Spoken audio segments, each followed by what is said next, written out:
Good morning, everyone. Welcome to the Council on Foreign Relations. My name is Ayman Mohideen. I'm the host of the weekend primetime on MSNBC. I have the distinct privilege and honor of moderating this conversation with His Excellency Sheikh Mohammed bin Abdulrahman Al Thani, someone who I've gotten to know well over the last couple of years. We're very lucky and very fortunate to have managed to squeeze in hopefully an hour of his very busy schedule, one of the busiest people, I think, currently on the world stage. Your Excellency, it's great to have you here. We really appreciate it. This is an on-the-record conversation. I'm going to moderate the first part of it with a few questions, and then I'll open it up to the floor and some of our virtual members for questions in the second half.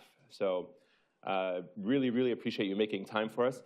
I wanted to start, and I know we're going to talk about Qatar's role regionally and the mediation efforts, but I thought maybe I can start with the past 24 hours. Yeah. We're seeing what is being described as a tenuous ceasefire being challenged. And maybe if you can just give us a read of what has happened in the 24 hours. Do you believe the ceasefire is still holding right now? What have you heard from your counterparts as to their commitments in making sure this ceasefire holds? Well, first of all, thank you, Ayman, for having me, and I would like to thank the Council for having me and giving me this opportunity here today. In the past 24 hours, I believe that everyone was watching the challenges that we were facing in Gaza and the violations that happened to the ceasefire. Maybe because it's been like something like a significant event that took place yesterday that brought up to the media into that level, but this is like something that expected throughout the ceasefire, and this experience we had it at the same time, also in the previous ceasefires. We've been engaging in a very intensive way with both parties in order to ensure that the ceasefire holds, and the U.S. engagement, of course, was key in that. And I believe that what happened yesterday was a violation, and then what we were expecting that this violation also will be there will be a response for it. But you know, fortunately, I think like the main parties are, both of them are acknowledging that the ceasefire should hold and they should stick to the agreement. You're using the word violation. Can you tell us who do you believe violated the ceasefire? Well, look, if we will start to describe the violations, it will be an open-ended questions. But what happened yesterday, the attack on the Israeli soldiers, that's basically a violation by the Palestinian party. Now, Hamas has put a statement that they are not like in communication with this group. We don't know yet. We didn't have any verification if this is true or not. We remained focused on making sure that the ceasefire itself holds. And also there were like we heard some discussions about that Hamas are trying to delay the bodies. And we made it very clear for them that this is part of the commitment that we needed to be fulfilled. Now, look, Ayman, from our perspective, since the start of this, since October 7th until today, if you look throughout the process, we went through a lot of challenges, a lot of obstacles, and it wasn't an easy road. It was a very bumpy road. And basically, we tried our best to navigate and to make sure that, you know, we achieved the first one, the first ceasefire, the second one, and now the ceasefire that hopefully will last. And throughout this process and throughout all the ceasefires that we had a lot of violations that's been taking place. Maybe many of them not been reported in the media because they were not as significant as the one that happened yesterday. But yesterday event was honestly something that very disappointing and frustrating for us to see that it's happening. And we were trying to contain it, and we mobilized right away after this and in full coordination with the United States. And we have seen that the U.S. also is committed to the deal. So the ceasefire still holds, yes, as of now. I think there's been a sense that the first phase of the ceasefire was always going to be the easiest one because it was a very kind of clear terms of what was expected by each side. The second and potentially ultimate phase of the ceasefire was the one that people are really concerned about. Do you believe that both sides have a clear understanding of what happens next? Because there's a question as to whether or not the Israelis expect Hamas to disarm and then ultimately no longer be involved in any governing structure of Gaza. And yet Hamas officials continue to say they will be part of a post-war governing structure and have no intention of releasing or giving up their arms unless the Palestinian people tell them to do so. Well, look, this is a very it's a very complex war, and it's a very complex solution for it. So, for us, the approach that we took from our side, since October 7th, we had two priorities. One is to bring the hostages back and to end the war and end the suffering of the people of Gaza. And if you look throughout the last 2 years, we were the main stable player and factor in that formula, trying to mediate to bring this to the finish line. And I believe what we have achieved in Sharm el-Sheikh, bringing this conflict to the finish line. And our job today is to protect it and to safeguard it and to make sure that it holds, and then also make sure that it's implemented. It will be a complicated process. It will not be an easy process to go through the disarmament and the decommissioning, but it's part of the agreement. Now, I don't see that the governance will be a challenge, because this is something that we've been very clear with Hamas, and Hamas response was very clear to us that they are willing to give up the governance. The weapon question, from their perspective, this is an obligation on all the factions, not on Hamas only. And basically, we are trying to push them all in order to get to a point where they acknowledge that they need to disarm and they need to move on to the next stage. And we need to make sure that the Palestinians are safe and the Israelis are safe. I think that's the whole purpose of the decommissioning and disarmament, and creating a political horizon for the Palestinian people, and creating the Palestinian agency that will be able to be the sole holder of arms. Do you see right now, I mean, I'm not sure if you had the chance to see, but in a recent 60 Minutes interview, Steve Woodcock and Jared Kushner both suggested that there was a development plan that has been in the works for 2 years. Some have said it kind of models the Berlin style, where the Israelis will control one part of Gaza and whoever's on the other side will control the other. And the concern is that it will split Gaza, Israel retain a certain control. Do you believe that there will be at some point, if the decommissioning and the ceasefire holds, a full Israeli withdrawal from the Gaza Strip? Well, this is actually, when you look at President Trump's plan, the 20 points, it has, the major themes are ending the war, no occupation, and no annexation. These are like three key principles that's been highlighted in the proposal. Now, the first redeployment to implement the first stage of this deal allows the Israelis to stay in Gaza within these lines, but ultimately they need to also to withdraw once also the international stabilization forces come into place, and then the process of decommissioning starts. Then the Israelis should withdraw from Gaza. But we need to go also to address the issue of and the root cause itself. We need to create the political horizon and the political environment, the right environment for the Palestinians and for the Israelis in order to reach an understanding and an agreement for coexistence. That's what we are looking for. We are looking for a two-state solution that will put an end for the suffering for both sides. And do you think that is still attainable given the political makeup of the current Israeli government, which is talking about annexation and saying resettling Gaza? It will always be attainable because, look, I mean, whatever the rhetoric that you are hearing now from the politician, at the end of the day, I believe there are enough, wise people who understand that you cannot have, you cannot have two people treated differently under one state. And the Palestinians to have their own state, this is their right. And Arab Peace Initiative has actually laid a plan for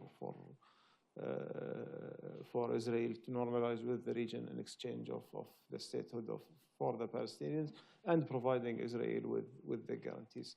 Now, we understand that after October 7th, there are a lot of complications and a lot of trauma that happened within the Israeli community that made maybe two-state solution unattainable at this stage. But the moment will come where we will have, we'll bring, all the parties together, and everyone will recognize that that's the only way forward. And I believe right now with the U.S. engagement, and we have seen how the president, the vice president, the special envoy Steve Witkoff, Jared Kushner, all of them, they are heavily engaged, and the Secretary of State heavily engaged in making sure that the ceasefire holds and making sure that we are crossing the line to the next stage, which is hopefully rebuilding, rebuilding the trust, rebuilding Gaza, and then also creating a political horizon for the Palestinian people. Let's go back to the morning when Doha was attacked. And I wonder if you can talk to me, just reflect on that specific moment, how much of a game changer you felt in the dynamics of the region when Israel carried out a strike in Doha, and what that meant for the state of Qatar, how Qatar decided that it was still going to remain engaged, even though it had just been attacked by one of the parties that was supposed to at least respect the mediator's role. Well, look, Ayman, this attack was a shock. Well, it wasn't a shock only for us in Qatar, it was a shock for the entire world.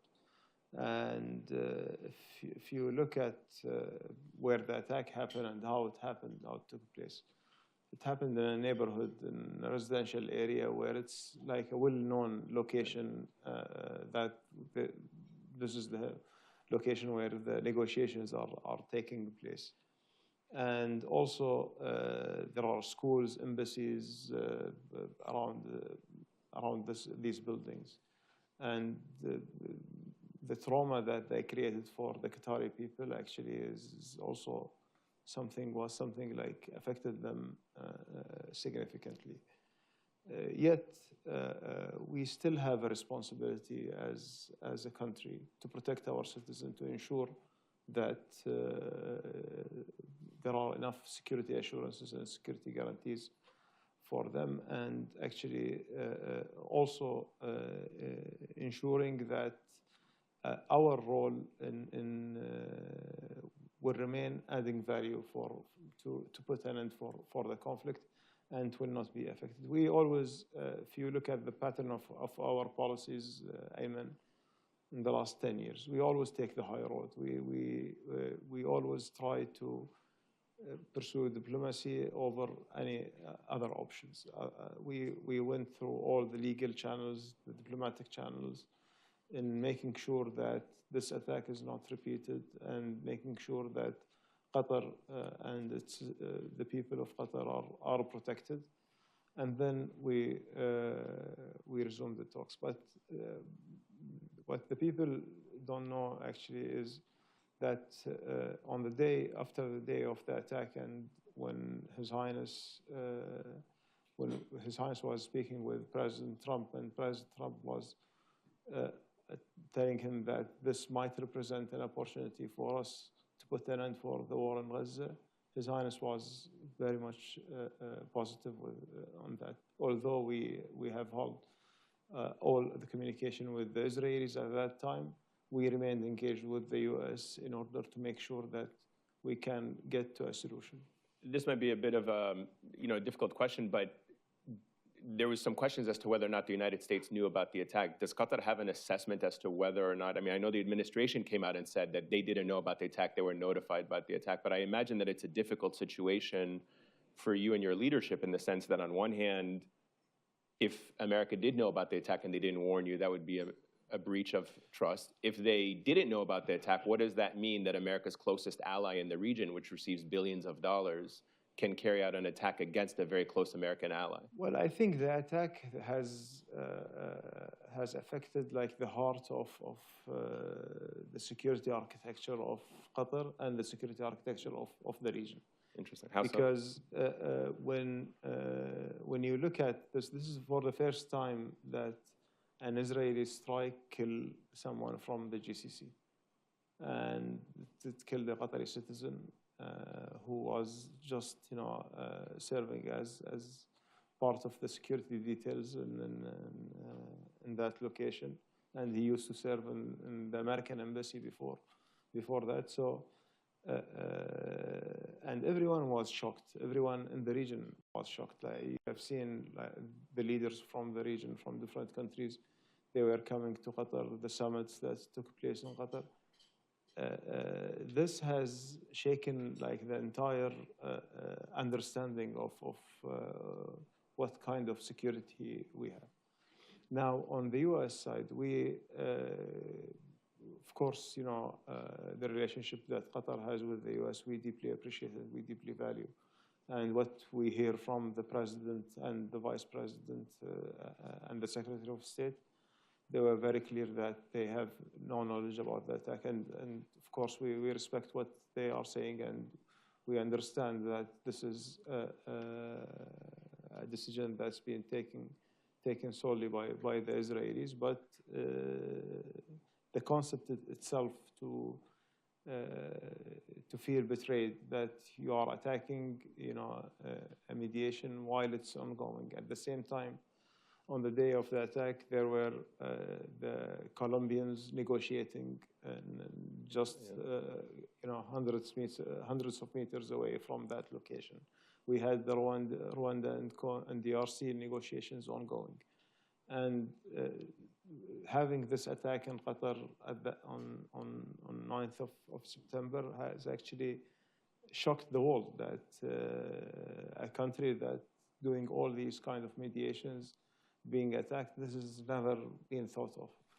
And I think that the same shock we heard it from the US and from the President himself, that he will not allow this to happen again. And he will make sure that all the assurances that we will require will be in place for us. Yeah, I'm going to ask you about some of those mediation efforts in just a second, but just to close this out, how did the momentum then change after that? You said that President Trump spoke to His Highness and said this could be an opportunity. How did we get from then September 9th to the ceasefire? Did something change in the calculation of the Americans saying we're willing now to put leverage on Israel to bring them to sign this deal in a way that we hadn't seen before? Well, I think that the attack itself has shown the U.S. that there are all the red lines being crossed now in the region. And, Qatar is a country that hosts 10,000 U.S. soldiers. And we have the largest U.S. airbase outside the United States that we are hosting in Doha. Having an attack from a U.S. ally is out of the equation for us. Yeah. And it was never calculated in our defense formula. And look, if you look at throughout the history of Qatar, we've been attacked 3 times. The first time was by Saddam Hussein. It was Scud missiles which fall in the desert in the 90s. The second time was with Iran when they were responding to the US, and we intercepted most of the missiles. One of them has reached the target in our base, actually, in our side of the base, also not the US side of the base. This attack was different because it killed one of our citizens. And basically, you know that how emotional we were at that time. But His Highness, when the president mentioned that to him, he stood up for it. He stood up for his region, and he put the region's interest ahead of his own interest. And this is, we know that this is something that will bring stability to the region without, compromising the rights of our people and the rights for our country to be protected. Do you think, because you said that it brought the GCC a little bit closer, and other countries in the region saw that if Qatar can be attacked this way, they too certainly can be attacked.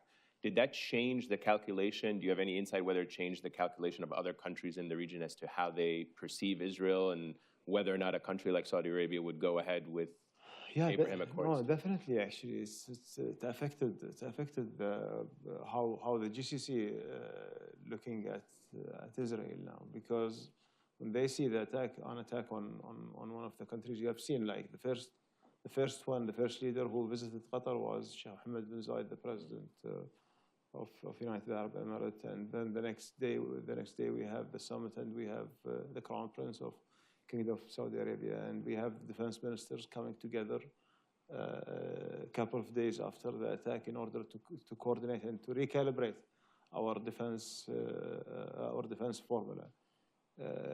This attack was a shock, but was a game changer for the entire region. The entire GCC started to rethink where the threats will be coming from.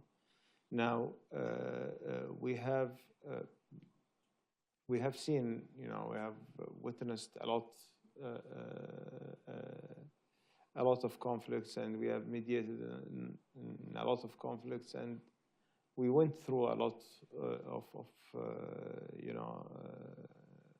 unfortunate events throughout these mediations. But attacking the mediator was like unprecedented, and it was out of any calculation. Speaking of your mediation roles, you were talking about some of the ones. I think you're mediating currently 7, maybe 8 conflicts around the world that Qatar is involved in.